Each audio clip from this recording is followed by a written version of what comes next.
Today we're going to see the sway test. How do we clear from negative energies? And what is the sway test? What are a few varieties in which we can practice? We'll see simple ways so that you can start today to practice by yourself and receive some answers. We discussed about 4 areas that we want to check to determine and notice whether we feel that we have a negative energy attachment or just something off. We want to be aware of what is going on within us. The physical body, the mental body, emotional body, the spiritual body. When it comes to the physical body, do you feel tension? Do you feel constrained? Do you feel at ease or not when it comes to the sensation in your body? Then mental body. In a mental body, you're looking at your thoughts pattern. So what is running through your mind? Any thoughts, any worry, any anxiety, any pattern that is repeating and is running at a faster pace than usual. You're looking at something that is a little bit more exaggerated than normal. So what you could do is go back on a time where you were worried or in anxiety and try to notice if there's any difference. So what are you experiencing in the moment? Is that something normal, or does it feel a little bit heavier? Does it feel a little bit darker? Don't be discouraged. This observation takes practice and takes awareness. So first it takes the intention to look within and then to be able to notice the difference. When it comes to the emotional body, you are looking for the emotion that you feel in your mind, in your heart, through the body in general. So for example, if you feel like there is this sense of almost depression, very sad, very low, like you cannot find anymore the joy and the livelihood that you used to have, it's fair to ask whether that just depends on you, the environment, or also the energy around. This could come from people or just from the energetic world. When it comes to spirit, we're just looking about the energy. But again, everything is intertwined together. These are not just plain different areas, they really connect with one another. For example, the sensation of tension within the body could store emotions of anger or frustration or just very sadness and depression.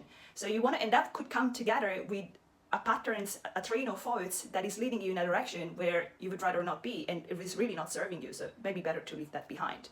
You're also looking, when it comes to thoughts, to overreaction. So if you have a conversation with someone, maybe a family member, a friend, a colleague, a client, or you're just absorbing information from social media, people, a conversation that you hear walking by the street, do you find yourself overreacting in a way that normally doesn't belong to you? This would require your observation, be aware of the moment, and be able to do that comparison with what used to be before. When psychic gift starts to open, and again, this is a skill, everyone has it, so it just takes to practice, you can become more aware of the energy field around you. Integrating that 4th step, the one of the energy field, the energy body, and developing more awareness and be able to tell what is going on in your auric field and the energies around you, it's a fantastic integration and help, because it really gives you a greater ability then to discern.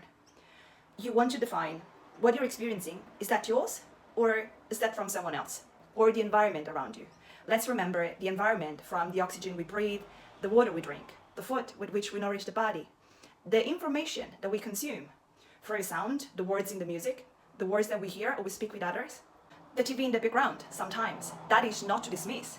Everything contains information, and every information is food, it's nutrition for each of these bodies, the physical, the mental, the emotional, the spiritual body. So be very aware and eventually more intentional with anything that is around you, so that when you are in your private environment, you can make better choices. For example, you can arrange your house and you can make better choices when it comes to your nutrition and your hydration. When you are in an environment where you haven't got as much choice to arrange and decide, for example, you're at work or you're in a group environment, and so there is that element of just trying to compromise with what is there, you can increase your knowledge on how to shield yourself. You're not going to be as much affected. Even just being aware in the first place to the words that you speak to yourself and to others, that is a great power. Sound is creation, and the words are so powerful. And I'm starting to swing for the back, so let's go to the sway test soon. Let's say that we have gone through the 4 bodies and we have surely picked up that there is something off. We may have the sense, now we want a validation. We discussed that few ways that can be done are surely meditation to practice the awareness. This would just be quiet the space around you, try to tune in within. Try to check all the 4 areas that we saw, the physical, the mental, the emotional, the spiritual, run an awareness within you and try to have a response whether it feels like you, so you can very easily take back the power of the way you can control your body, your posture, your thoughts, your words, the emotion that you're running, because eventually you are in charge of what emotions you are running, and the energies around you. If you try all of this and you still feel tense, constrained, off, disengaged, lack of focus, drain, first you want to go and check the environment. If the environments are pretty good, because again, sometimes you may just drink better water, or energies around, go in nature. If things are still not improving, then you could go ahead and check, in addition to all this, is there an energy attachment as well? And obviously you don't want that. So, and you have all the right to reclaim your sovereignty. And we're getting into point number 2, which is affirmations. Words are powerful, sound and creation. So you can use your words to reclaim and to cleanse yourself. I'll give you one example. I prefer to frame things in the positive, which the brain doesn't really process the negative. If I would have to say to you, don't think about a red car, you would first have to imagine or get a sense of the red car within you, and then reverse engineer that to process the negation. So in a way, you're still reinforcing that. With this concept in mind, sometimes it's surely good to balance or to prefer affirmation done and claimed in the positive. I'll give you one example, and then you can go ahead and craft your own. I decree and declare, I reclaim my sovereignty, my seniority over my soul. I am free, I am cleansed completely from all negative intrusions, evil, darkness, low energy frequencies and vibration. And this is done, it is done, it is done. Thank you, thank you, thank you. You can also invoke the help of any white light energy. You can envision a golden sphere of light surrounding you and your aura. The foundation of this idea is that everything starts with intention. So intention is the most powerful tool that you have. There are exceptions. These are extremely rare, but I like to cover the whole spectrum. So this is not to scare anyone, but if the 99% of people and situation would be as an easy fix as reclaim your power, take responsibility for the words you speak, for the energy, the emotion, the thoughts, posture, the body, take ownership of all these areas of your body and make better changes. Be in your heart. If you don't know where to start from, you can just close your eyes, with your eyes open, take a deeper breath. And try to feel the oxygen, feeling the cells within the body, feeling your heart. You can look for the movement of your chest as you breathe, or even maybe try to tune in with the rhythm and the sound of your heartbeat. And from that space of presence and being in yourself, with yourself, make the affirmation that you invite, reclaim, command everything that is in darkness, low energy frequency vibration, any intrusion, any evil, energy vampire has to leave your space. One technique is then to reclaim a validation or a yes, because we do want a confirmation, for 3 times. There is power within the 3 times. With as much surprise, when I went on and practiced this by my own, I could see that there was a validity in this theory. In other words, there have been instances in which I felt something was off. I would ask for a yes or no.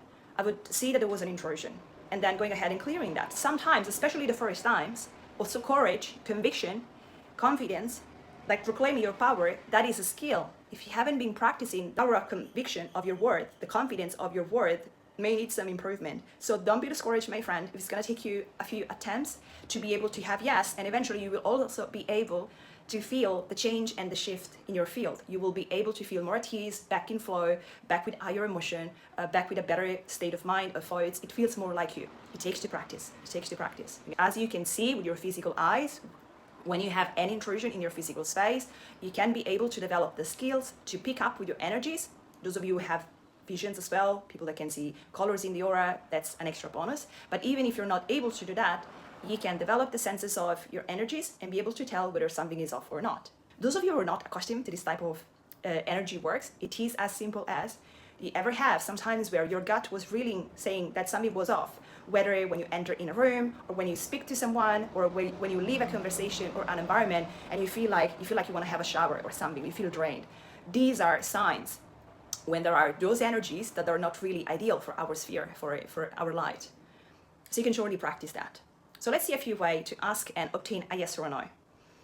This way stands for pendulum. This is something that can be practiced with an object, such as, for example, a pendulum, a real pendulum. Well, if you have never seen one, like this could be one. I prefer the sway test with the body. So I prefer to use the body as a tool because that gives me the extra layer of information from the sensation running through the body.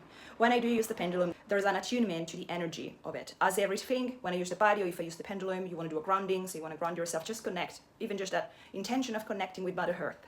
Intention of clearing, cleansing, we saw the affirmation. You may do surely a breath where you tune in, you press it in the heart, you feel that oxygen, you leave it time to really expand and feed every cell within the body. And then check. I'll show you. It's recommendable for the sway test to start with something that you can validate.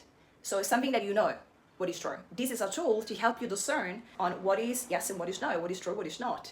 If you're more open to channeling, the physical yes or no that you have from the body or the pendulum can then combine with the clear cognizance or the information that you've received through inner guidance. This could be from your spirit guides, for example. Disclaimer. I really encourage to take people this test with a grain of salt.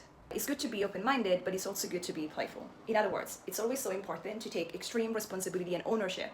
Like, I know that I'm going to ask a question, but then what I go ahead and do with that information that I received, and whether that is true or not, I'm reassured that the time will show the truth. And also I take full responsibility that there might be a chance that that information is not precise. And so I want to picture all the scenario that may go ahead. Say, for example, I am deciding between one location and another, or if go ahead with an opportunity or not.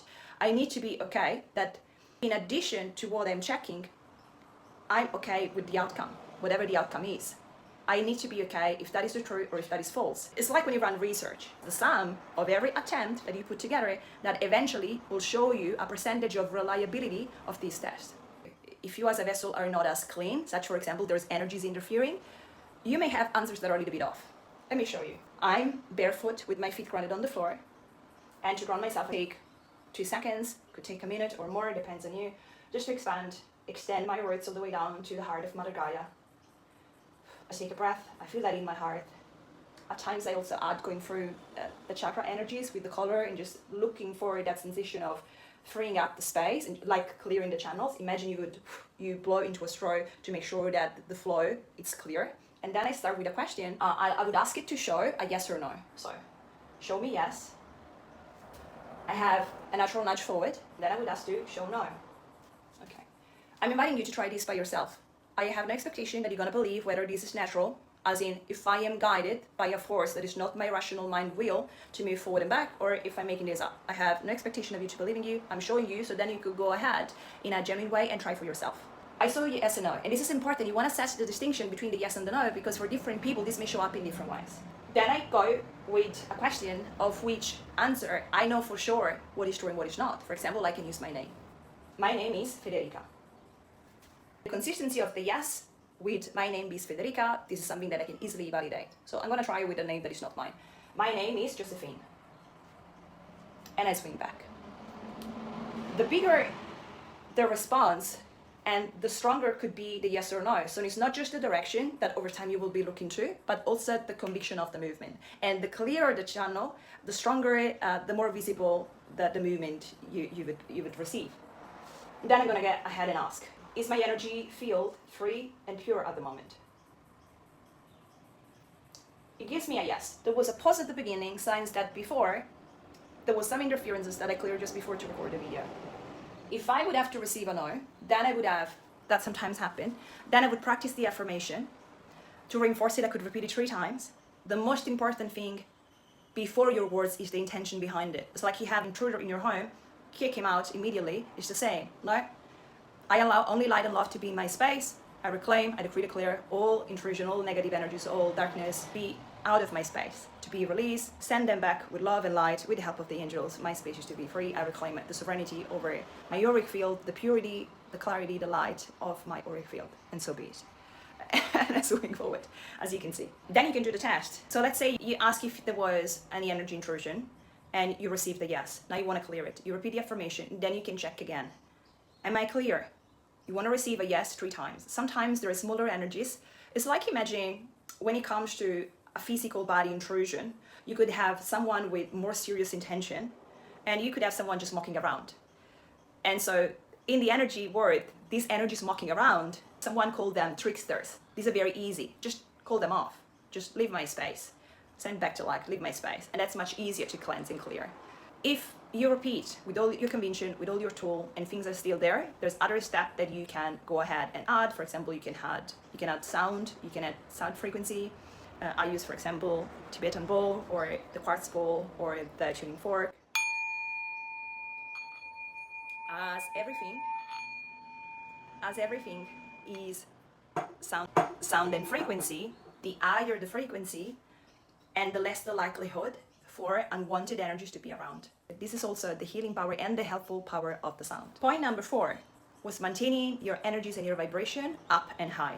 As you just saw, you can combine any tool. For music, you can refer to solfeggio frequencies or other music track or playlist that support and enhance your ability to, with more ease, raise your energies, raise your vibration, so that you can be in a better space where there's even less likelihood for such energies to intrude your space or just to bother you in any way. To raise your frequency, and also when you position yourself in a place to do the affirmation, it is so powerful to combine with an elevated emotion or an elevated image. You can elicit the emotion by looking at an image, by going back to a memory, or even just projecting, creating, visualizing something that is so important for you, a dream that you have, or imagining to hug your children or your family, to be with your pet, or in the water, in the ocean. It could be dancing with your friend, it could be dancing by your own, playing an instrument, doing art, anything that gives you joy. Observe and get to learn each emotion that you're on. Try to match that with what frequency is your body producing. And it's like every note, if you have a keyboard, you press every key note, it would produce a sound. You want to be able over time to be very clear and more clear on each emotion, what sound is producing. What is the level of the frequency? Is that low frequency? How do you feel when you're sad? If you would have to associate a frequency with that. And what is the frequency which comes with happiness or joy or excitement? Or what's the frequency of love? That can be so overwhelming and beautifully like embracing all the space. Before I final recap, if you found anything helpful in this video, please like and don't forget to subscribe. It matters so much and I'm so grateful for you to be here and your support. So to recap today, we repeated an overview of the 4 bodies, the physical, the mental, the emotional, and the spiritual body. We saw the ways that we have to determine if we have an energy attachment that is unpleasant for us and we want to remove through developing awareness with meditation, affirmations, the sway test, which could be done with the body, with the pendulum, or another tool that enables that movement, and raising frequencies, which is something that you can do just by changing where is your focus, your emotion. You can use a visualization to start and raise the vibration. Everything combined will really help you to stay in a more protected state throughout the day, to reclaim your light, to reclaim your beautiful power and your joy throughout the day. Let me know in the comment if there's anything that you would like me to explore a little bit more, and also what is your favorite technique for energy cleansing. I'll see you in the next video. Thank you so much. Bye.